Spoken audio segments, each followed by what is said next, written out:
श्री मात्रे नमः। मित्रों, कैसे हैं? स्वस्थ होंगे, मस्त होंगे। और आपको ये पता ही होगा कि हमारा एक और चैनल चालू हुआ है, दादी माँ की रात्रि कहानियाँ। उसे भी जाके सब्सक्राइब करें, घर में बच्चों को भी सुनने को दें। उसमें बहुत ही ज्ञानवर्धक और हम सीख देने वाली कहानियाँ हैं कि हम जिससे कुछ सीख सकें।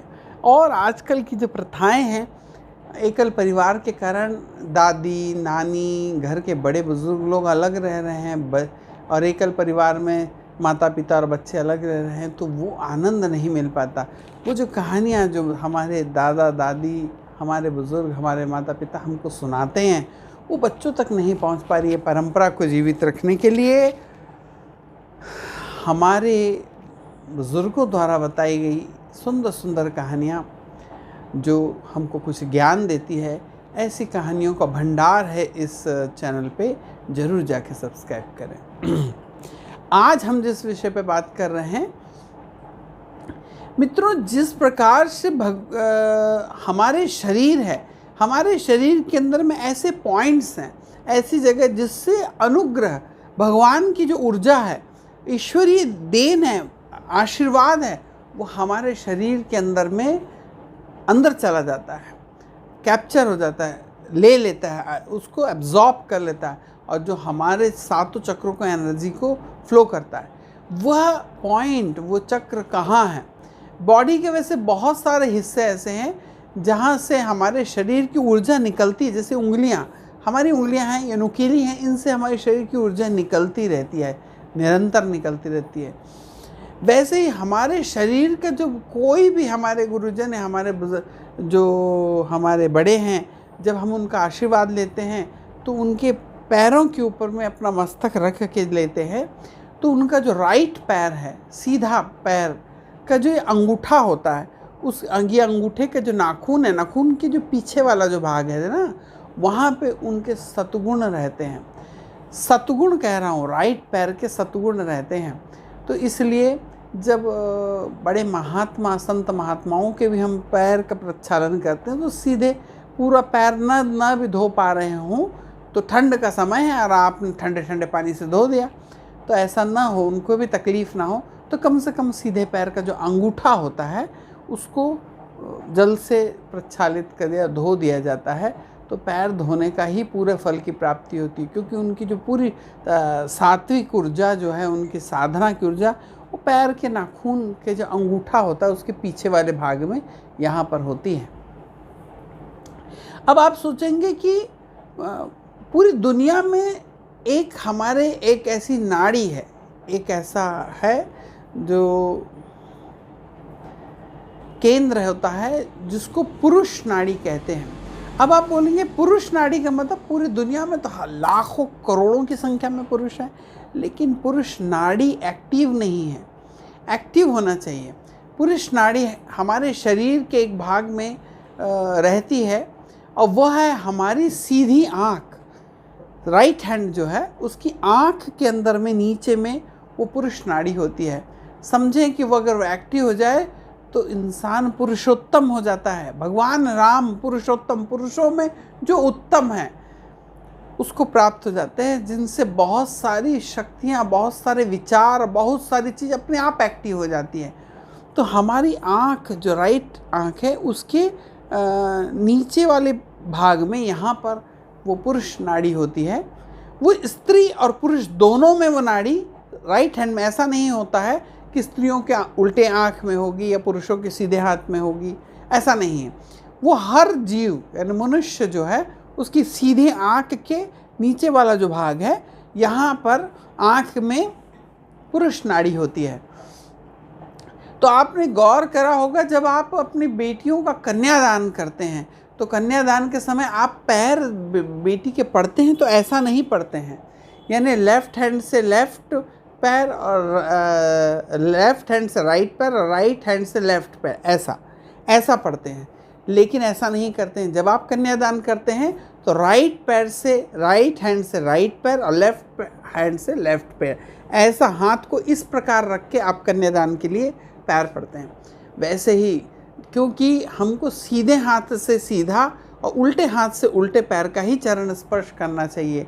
ये मूलतः ही प्रथाएं और ये मान्यताएं और ये जो नियम थे ये लुप्त प्राय हो गए। लोग ऐसा कुछ नहीं करते हैं।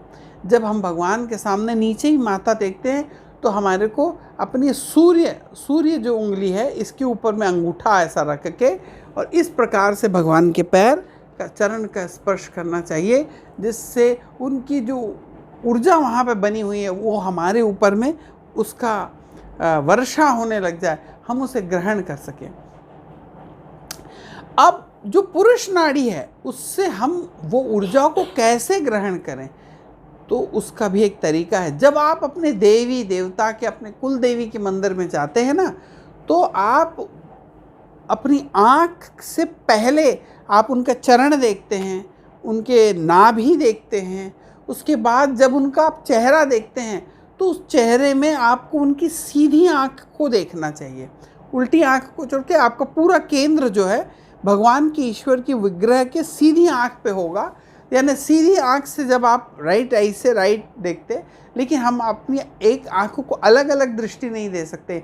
यानी ऐसा नहीं कि हम राइट आई से राइट आई को देख, लेफ्ट आई से लेफ्ट, जैसे हम हाथ को कर रहे हैं। इसलिए जब भी हम किसी अपने गुरुजन को देखते हैं तो उनकी सीधी आँख में देखना चाहिए। जब हम उनकी सीधी आँख में देखते हैं तो उनके अंदर में जो पुरुष तत्व है, जो उनकी आशीर्वाद है, वो हमारे ओर बढ़ने लगता है। और हमारा जो पुरुष नाड़ी है जो हमारी आँख के अंदर नीचे वाले पलके के ये वाले भाग में होती है, वो एक्टिव होने लगती है और उनका आशीर्वाद हमको जल्दी से जल्दी मिलने लग जाता है। ये बहुत ही छोटे छोटे राज हैं, बहुत ही छोटे छोटे संत महात्माओं द्वारा बताए गए ये गूढ़ रहस्य है। बड़े बड़े संत, बड़े बड़े जति सती जिनको कहा जाता है, जो बड़े, उनके दर्शन ही बड़े दुर्लभ हैं। इनके दर्शन करने मात्र से हमारी मनोकामनाएं पूर्ण होने लग जाती है। इस प्रकार के जो लोग हैं, इनके दर्शन अगर मिल जाए, इनकी वाणी हमको मिल जाए, उनके द्वारा बताए गए उपचार मिल जाए, तो ऐसे लोग बहुत कम हैं। और बड़े बड़े कुंभ के मेले और बड़े बड़े देव स्थानों में ऐसे लोगों के जब दर्शन होते हैं तो उनका अनुग्रह पाने के लिए ये इस प्रकार की, जब आप अपनी कुल देवी के मंदिर जाएं तो उस प्रकार ही देखें कि पहले उनके चरण देखें, देवी देवता के चरण देख लें, उनकी नाभि, छाती, उसके बाद में आप उनके राइट आई को देखें, सीधी आँख को, भगवान की सीधी आँख को देखने से हमारे शरीर के अंदर का पुरुष नाड़ी स्ट्रांग होने लगती है और जिससे उस देवता का अनुग्रह, आशीर्वाद हमको मिलने लगता है और जल्दी जल्दी हमारे हर कार्य, हर बाधाएं दूर होने लगती है और हर कार्य सिद्ध होने लगते हैं। इसी शुभ भावना, इस शुभ इच्छा के साथ इसी प्रकार के बहुत अच्छे और बहुत पॉइंट और गूढ़ रहस्यों वाले वीडियो देखने के लिए हमारे चैनल को सब्सक्राइब करें।